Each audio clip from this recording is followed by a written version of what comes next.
Hi everyone, I'm Robyn Zimmerman, and this is Talk of the Town. With us now is Steve Gaito. As you know, he's a certified financial planner and a partner with us at WHHI-TV.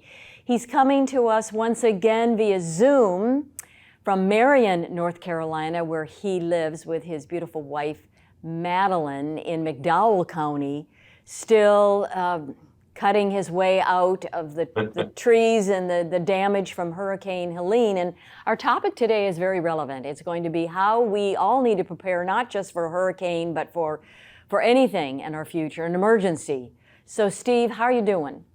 I'm doing well. I got a little bit of rest on Sunday. I still feel a little disconnected when I'm in my office, but I feel fortunate compared to some of the other folks around here. I know. So let's just jump in and talk a little bit about what you've learned. Maybe I know where it's always about preparing and putting a plan together for retirement. But through this experience, what lessons do you have for us retirees as we prepare for something unexpected? Yeah, and this has been a good learning time for myself. Yesterday, miraculously, 13 voicemails came into my phone at one time. And they've been over the past, 2 weeks. So I don't know where they got caught, but, we've had hit and miss cellular service, hit and miss internet service, no power. And as I've talked to clients, first thing I did was call and make sure they're okay. And fortunately, none of my clients, they've been inconvenienced, but not in any major challenge. But heard some recurring themes. I wasn't really ready for this. Nobody expects a hurricane in the mountains of North Carolina, but an emergency is exactly that. And, the three basic things that everybody was talking about was food, water, shelter. And so how do you make sure that you've gotten those three basic needs taken care of? Well, if you're in an area that is susceptible to storms, you have to have a good evacuation plan. You have to have a plan if you choose to hunker in, for your food and how you're going to have power and stuff like that. But it's amazing how adaptive people have become. And Steve, I was thinking about this as we prepared for today's interview. I would assume that folks have had to perhaps dip into their retirement savings to survive, or if they lost a business or whatever. So how are you advising folks? Well, and that's, you and I had talked about how important something like an equity line on your house can be, because that allows you to be able to tap in. That works well unless your house is gone. Right. Because the bank may not loan out money for something that's not there anymore. But having that emergency cash, I know for a week, all of the businesses were cash only.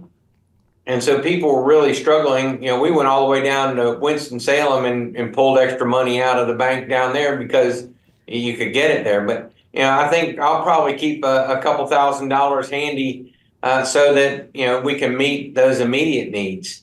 Water.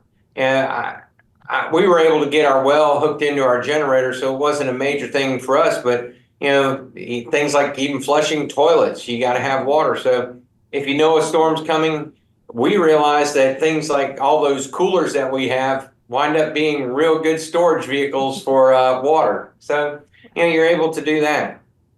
Anything else? We have about a minute left, Steve, that you want to share with us, lessons learned, how we can be prepared for an unexpected situation like a Helene or anything else possibly.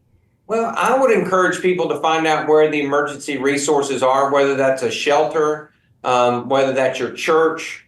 Really, those are the important things. I'd make sure I had a plan. My mother lives in a continuing care facility, and they brought everybody into their little community center, but it wasn't ideal. They really had not prepared for a event like this.